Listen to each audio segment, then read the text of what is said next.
नमस्कार मित्रांनो, राजमुद्रा अकॅडमी या यूट्यूब चॅनलवर तुमचं स्वागत आहे.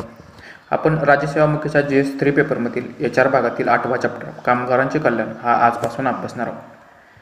तर या चॅप्टरवरती आयोगाने आत्तापर्यंत किती क्वेश्चन विचारले तर 2013ला 7 क्वेश्चन विचारलेत, 14ला 6 क्वेश्चन, 15ला 7 क्वेश्चन, 16ला 6 क्वेश्चन, 17ला 6 क्वेश्चन, 18ला 7 क्वेश्चन, 19ला 6 क्वेश्चन, असं सरासरी 6 ते 7 क्वेश्चन दरवर्षी आयोग या कामगारांचे कल्याण या चॅप्टरवरती विचारत आहे.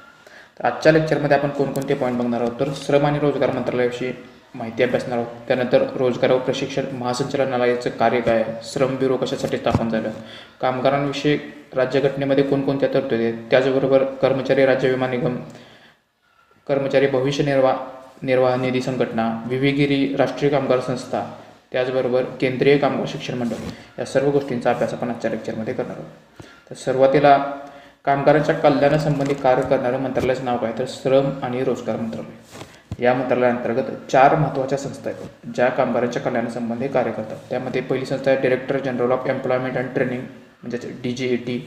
दुसरी संस्था आहे directorate general of factory advice service labour institute.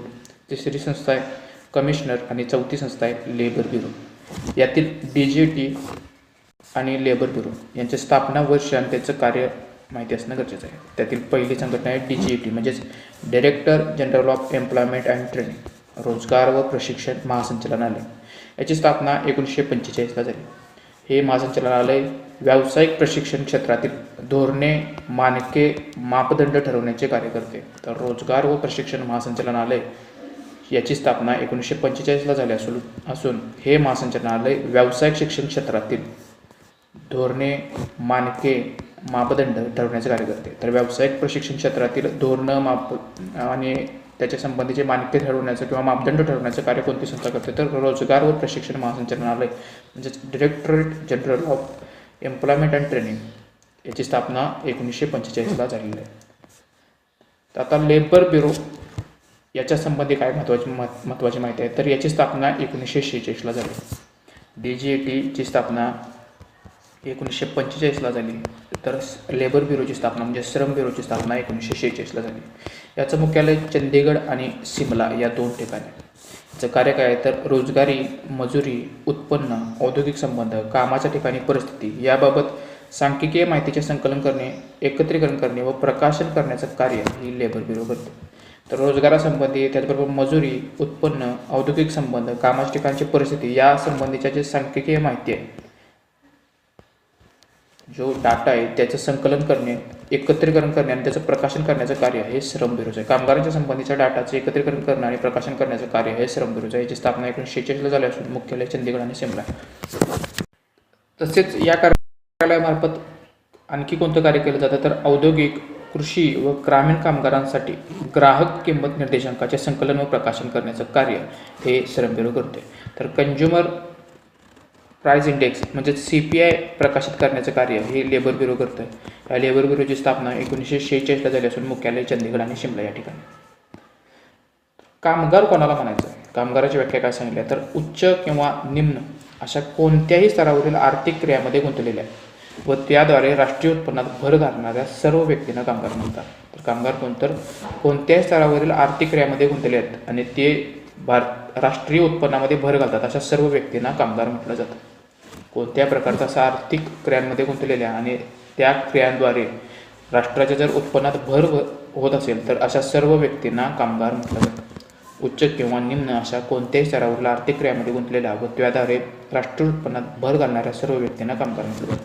तर अशा कामगारांच्या कल्याणासाठी किंवा त्यांच्या सुरक्षेसाठी राज्यघटनेमध्ये कोणकोणत्या तरतुदी आहेत तर कलम 23नुसार वेठबिगारीवरती बंदी घालण्यात आलेली आहे. मानवी व्यापार, माणसाची वेठबिगारी तसेच अन्य व्यक्तींच्या मजुरीचे प्रकार यांना प्रतिबंध घालण्याचा प्रयत्न हा कलम 23नुसार केला. तर कलम 23 हे मानवी व्यापार आणि माणसाची वेठबिगारी संबंधीची प्रतिबंध घालणारं कलम आहे. कलम 24 हे बालकांशी संबंधित आहे. बालकामगारांना बंदी घालण्यासंबंधीचं कलम हे 24 आहे.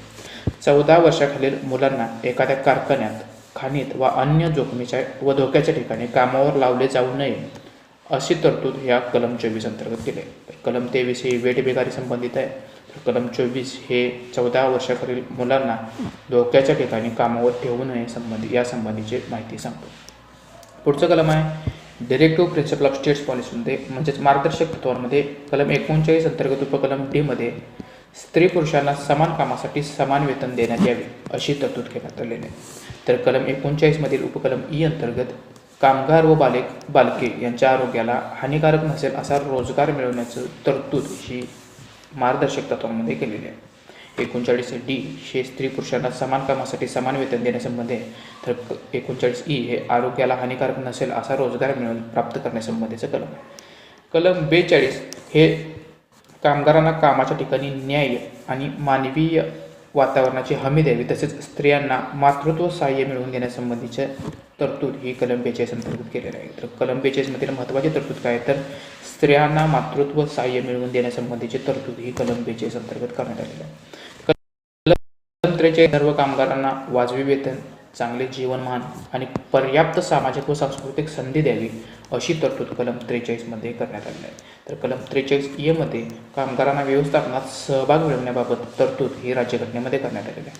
तर कलम 39 डी हे स्त्री पुरुषांना समान कामासाठी समान वेतन, 39 ई हे आरोग्याला हानिकारक नसेल असा रोजगार प्राप्त करणे, कलम 42 यामध्ये न्याय आणि मानवी वातावरणाची हमी द्यावी त्याचबरोबर स्त्रियांना मातृत्व सहाय्य मिळवून देण्यासाठी तरतूद कलम 42 मध्ये. तर कलम 43 मध्ये सर्व कामगारांना वाजवी वेतन, चांगले आरोग्यमान आणि पर्याप्त सामाजिक व सांस्कृतिक संधी द्यावी. तर कलम 43 ए मध्ये कामगारांना व्यवस्थापनात सहभाग मिळवून देण्यासंबंधीची तरतूद हे कलम 43 ए करतो. तर कामगारांच्या कल्याणासाठी कोणकोणत्या स्वायत्त संस्था स्थापन करण्यात आलेल्या आहेत तर त्यातील पहिली स्वायत्त संस्था आहे कर्मचारी राज्य विमा निगम म्हणजेच एम्प्लॉईज स्टेट इन्शुरन्स कॉर्पोरेशन, त्यालाच एसिक असं म्हटलं जातं.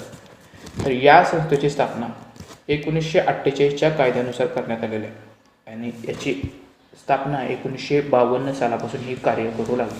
तर राज्य कर्मचारी विमा निगम म्हणजेच एसिक संबंधीचा कायदा हा 1948 असून या संस्थेची स्थापना 1952ला करण्यात आलेली आहे. तर याचं हेडक्वार्टर म्हणजेच मुख्यालय कुठं आहे तर नवी दिल्ली येथं एसिक या संस्थेचं मुख्यालय आहे. पार्श्वभूमी काय तर 1943 साली औद्योगिक कामगारांसाठी आरोग्य विमा योजनेबाबत अहवाल तयार करण्यासाठी भारत सरकारकडून BP आडारकर यांची नियुक्ती करण्यात आली होती. 1943 साली कामगारांसाठी आरोग्य विमा योजनेबाबतचा अहवाल तयार करण्यासाठी BP आडारकर यांची नियुक्ती केंद्र सरकारने केली होती. त्यांनी तयार केलेल्या अहवालाच्या आधारे 1948 साली कर्मचारी राज्य विमा कायदा करण्यात आला. हा कायदा अगोदर कारखान्यात काम करणाऱ्यांसाठीच होता. नंतर 10पेक्षा जास्त कामगार ज्या कंपन्यांमध्ये कार्यरत आहेत असणाऱ्या अशा सर्व संस्थांमध्ये या कायद्याची अंमलबजावणी करण्यात येऊ लागली. याची अंमलबजावणी पहिल्यांदा कानपूर व दिल्ली या ठिकाणी झाली. या अंतर्गत विमा संरक्षित व्यक्ती व त्याच्या कुटुंबांना वैद्यकीय देखभाल व उपचाराची सुविधा उपलब्ध करून दिली जाते. तर कर्मचारी राज्य विमा आयोग स्थापन करण्याची शिफारस करून केली तर BP आडारकर यांच्या अध्यक्षतेखाली समितीने जो अहवाल सादर केला होता त्या अहवालाची तरतुदीची अंमलबजावणी करण्यासाठी 1948ला कर्मचारी राज्य विमा निगम कायदा करण्यात आला आणि या कायद्याची अंमलबजावणी ही 1952 पासून ही संस्था स्थापन करून म्हणजे कर्मचारी राज्य विमा निगम एम्प्लॉईज स्टेट इन्शुरन्स कॉर्पोरेशन स्थापन करून या कायद्याची अंमलबजावणी 1952 पासून सुरू झाली. पुढची संस्था EPFO. EPFO ची स्थापना सुद्धा 1952ला करण्यात आलेली आहे. EPFO म्हणजे काय तर एम्प्लॉईज प्रोव्हिडंट फंड ऑर्गनायझेशन, कर्मचारी भविष्य निर्वाह निधी संघटना. याची सुरुवात 4 मार्च 1952ला झाली. याचं मुख्यालय सुद्धा नवी दिल्ली या ठिकाणी. या संघटनेमार्फत भविष्य निर्वाह निधी योजना, परिवार पेन्शन योजना, ठेवी संबंधी विमा योजना या योजना चालवल्या जातात. तर कर्मचारी भविष्य निर्वाह निधी संघटना म्हणजेच एम्प्लॉईज प्रॉव्हिडंट फंड ऑर्गनायझेशन ज्याला EPFO म्हटलं जातं. या सुरुवात 4 मार्च 1952 पासून सुरू झालेली. याचं मुख्यालय नवी दिल्ली या ठिकाणी आहे. तिसरी संस्था आहे VV गिरी राष्ट्रीय कामगार संस्था. VV गिरी राष्ट्रीय कामगार संस्था ही नोएडा येथे कार्यरत आहे. या संस्थेची स्थापना 1974ला झाली. जुलै 1974 मध्ये VV गिरी राष्ट्रीय कामगार संस्थेची स्थापना झाली. 1995 साली या संस्थेला VV गिरी यांचे नाव दिले म्हणजेच राष्ट्रीय कामगार संस्थेला VV गिरी यांचे नाव 1995 साली देऊन 1995 सालापासून VV गिरी राष्ट्रीय कामगार संस्था या नावाने ही राष्ट्रीय कामगार संस्था कार्य पाहू लागली, जिची स्थापना जुलै 1974ला झाली होती. ग्रामीण तसेच शहरी भागातील ट्रेड युनियन चळवळीतील कामगारांना प्रशिक्षण देण्याचं कार्य ही VV गिरी राष्ट्रीय कामगार संस्था करते. औद्योगिक संबंध, कर्मचारी व्यवस्थापन, कामगार कल्याण इत्यादी क्षेत्रात कार्यरत अधिकाऱ्यांना शिक्षण देण्याचं कार्य ही विवेगिरी राष्ट्रीय कामगार संस्था करते. ही संस्था कोणकोणत्या क्षेत्रांमध्ये संशोधन करते तर लेबर मार्केट, रोजगार व नियमन, शेतीशी संबंधित आणि ग्रामीण कामगार, कामगार इतिहासाचे दस्तऐवजीकरण, बालकामगार, कामगार विषयांचे आरोग्यविषयक मुद्दे, ईशान्य भारतातील कामगार आणि रोजगारविषयक मुद्दे, gender aspects of labour market, वातावरण बदल आणि त्यांचा कामगारांवर होणारा परिणाम या सर्व क्षेत्रांमध्ये संशोधन करण्याचं कार्य ही विवेगिरी राष्ट्रीय कामगार संस्था करते. या संस्थेची स्थापना 1974ला झाली असून 1995 पासून या संस्थेला म्हणजेच राष्ट्रीय कामगार संस्थेला विवेगिरी यांचे नाव देण्यात येऊ लागले. ही संस्था मुख्यतः ग्रामीण तसेच शहरी भागातील ट्रेड युनियन चळवळीतील कामगारांना प्रशिक्षण देण्याचं कार्य तसेच संशोधन कामगारांच्या संबंधित विविध क्षेत्रांमध्ये संशोधन करण्याचं कार्यसुद्धा विवेगिरी राष्ट्रीय कामगार संस्था जी नोएडामध्ये कार्यरत आहे ती संस्था करते. पुढची संस्था आहे केंद्रीय कामगार शिक्षण मंडळ म्हणजेच central board for workers education CBWE केंद्रीय कामगार शिक्षण मंडळ. याची स्थापना 16 सप्टेंबर 1958ला झाली. 1958ला केंद्रीय कामगार शिक्षण मंडळाची स्थापना झाली. याचं मुख्यालय नागपूर या ठिकाणी. प्रादेशिक निर्देशालय कुठे आहे तर दिल्ली, गुवाहाटी, कोलकाता, चेन्नई, मुंबई आणि भोपाळ या ठिकाणी प्रादेशिक कार्यालय. प्रादेशिक कार्यालय लक्षात ठेवण्याची गरज नाही, फक्त मुख्यालय नागपूर येथे आहे आणि या संस्थेची स्थापना 16 सप्टेंबर 1958ला झाली असून याचं कार्य काय तर ट्रेड युनियनबाबत प्रशिक्षण देण्यासंबंधी तसेच कामगारांना त्यांच्या अधिकार व जबाबदाऱ्यासंदर्भात जागृती करणे. मुंबई येथील भारतीय कामगार शिक्षण संस्था ही या मंडळाची सर्वोच्च स्तरीय प्रशिक्षण संस्था. तर केंद्रीय कामगार शिक्षण मंडळाची सर्वोच्च स्तरीय प्रशिक्षण संस्था कुठे आहे तर मुंबई येथे जी भारतीय कामगार शिक्षण संस्था आहे Indian Institute of Workers Education ही केंद्रीय कामगार शिक्षण मंडळाची सर्वोच्च स्तरीय प्रशिक्षण संस्था आहे. तर कामगारांना प्रशिक्षण देण्यासंबंधीचं ट्रेड युनियनबाबत प्रशिक्षण देण्यासंबंधीचं कार्य करणारी दुसरी संघटना आहे केंद्रीय कामगार शिक्षण मंडळ ज्याची स्थापना 16 सप्टेंबर 1958ला नागपूर येथे झालेली आहे.